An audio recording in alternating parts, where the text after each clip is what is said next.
Center in 13 Martyrs branch. It's a Sunday, but we're still here for the third day of the cake decorating class. So, because this is their third day and their final day, we are now going to look into how creative our trainees have become on their 3-day of training. Before we do that, please don't forget to like, subscribe, and hit on that bell to get further notifications on our future vlogs and content. So, the laboratory for their cakes and cake decoration. So here we go with all our beautifully decorated cakes, and of course, we have with us the very chef who made all these beautiful cakes possible. Suking-suki po ng Standard Culinary si Chef Irish Pagcaliwangan. Ayan. So ma'am, we only have a few questions for you. Unang-una po, what particular activity sa cake deco class mo naging very challenging for the trainees? Very challenging. I think as a first timer kasi, they experienced a lot of mistakes, especially in fondant. Right. While kneading and also in applying to the real cake as well. Okay. Kaya napakahirap for them. So you have to knead pagka-fondant? Of course, kasi kailangan natin i-smooth. Right. But I'm just curious, Chef, kapag ka po ni-knead, may kulay na ba rin? Pwede. Alright. Pwede. Or kasi in this training natin, we applied also airbrushing. So, airbrushing is very important, especially sa mga hirap kulay na fondant. So, knead muna. Knead and then cover and then airbrush. Alright. Then pwede ka naman kung knead, color, cover. Right. Ang galing naman. Okay. So, ano naman, Chef, yung sa tingin nyo ay pinaka-na-enjoy ng ating training? Pinaka na-enjoy. Once na nakita na nila yung outcome. Tama. Oo nga naman kasi even us, no? Ngayon lang tayo pumasok, enjoy na enjoy kaagad tayo. Kasi siguro parang during yung execution, ano, parang ang hirap naman ito. Oo, ang hirap naman ito. And then you are also time constrained. Pero once na nakita na natin ang output, enjoy na kahit yung mga makikitingin lang. Ayan, okay. Thank you very much, Chef. Thank you. Wow, a very good chef with cake deco na suking-suki po natin. So,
we have with us the very trainees who took the challenge of our 3-day cake decorating class. So, tatanungin po natin sila isa-isa ngayon. Ano ang naging motive nila or how they were inspired to design their cakes this way? Kita nyo naman, ang gaganda po, ano? So, let's start off with Ma'am Maricar. Ma'am, ang ganda po ng cake nyo. Parang, ano po ang inyong naging inspiration, ang motive ninyo for designing the cake? Yung customer ko, gusto niya is light blue. Wow. Sky blue. Kaya yung ginawa, gusto kong ma-enhance dito yung sky blue na may ano lang yung motif nila sa kasal na. So this is something na parang ginawa nyo na rin pong training for you para ano dun sa ang galing naman. So ma'am, ibig sabihin, meron na po kayo na yung negosyo na talagang August 25 po. ang kasal. Best wishes po sa ikakasal at may-ari ng napakagandang cake na ito. And of course, we have, thank you ma'am, we have Ma'am Annalyn. And your cake is very lightly colored, ladies and gentlemen. So ma'am, ano po ang motive nito? Siguro ko na-inspire ako dun sa anak ng dalaga. Nag-birthday siya nung Friday sana. Ngayon na naman. Kaya ako dalagang Pilipina kasi 19 years old. Ay, wow! Very nice naman. So the daughter is the inspiration. Very nice. So congratulations ma'am. Thank you very much. Then we also have Sir Jay. Sir, ito ba yung iyo? Ang lalaki ang kulay, di ba? But still, very nicely decorated and still very elegant. Sir, ano ang iyong inspiration? Si girlfriend ba? Yes po. Wow! Bali, gusto po kasi, tinanong ko po siya before natin mag-start. Tinanong ko siya kung ano gusto niya design. Sabi ko may silver na doon. So, tinanong ko po, nilagyan ko po ng silver black tapos gold na din po for the style niya is kagay ng video. Pero I love you from the start. Kumunin ba? Wow! Very good! Very good. Okay. So thank you very much, Sir Jay. And then we have Ma'am Melanie. Si Ma'am Melanie po ay isa sa mga suri natin, ladies and gentlemen. Ano? As a matter of fact, 2 years ago, you were Bread and pastry.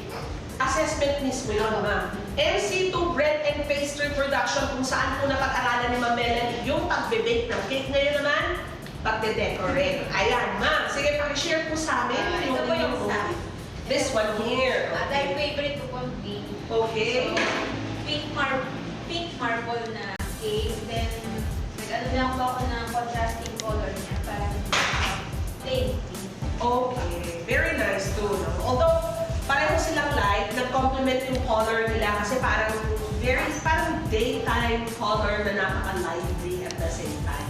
Thank you very much for sharing that with us. Then we have Ma'am Annie. Okay. So, medyo magkahula yung kay Ma'am Annie at saka kay Ma'am Melanie. Okay. Ano man ang naging motive mo dito? It represents me. This is very me. Cake ko, simple lang po, pero andun makikita yung pagka-feminine. Right. Floral na floral. So, yun lang po. White lang siya, and may mga leaves na parang magkaroon ng buhay. True. I totally agree kasi yung green niya highly complemented the other colors in the cake. Ang ganda. Very nice. Thank you for sharing that with us. At saka, if we could show that in the camera, I do not know if this will be very evident. Yung orange, tapos biglang parang, I do not know what magic has there been. Biglang naging pink. Red and pink. Oo, ang cute. Ang cute talaga. So maybe we can focus that later, no? And last but not the least, we have Ma'am V. Alright, so ano ang motive mo dyan, ma'am? Bali kasi ako dito, roses and butterflies. Right. Kasi mahilig po ako sa butterflies, Mhm. tapos tsaka ribbon. So, inano ko din. Tapos kaso ito yung inano na yung Ma'am practice, inano ko na. Okay. Ang ganda. So aside from Ma'am Maricar, any one of you here na meron na po mga orders para sa mga susunod na weeks or susunod na buwan? Wala pa. Magpapa-order pa lang.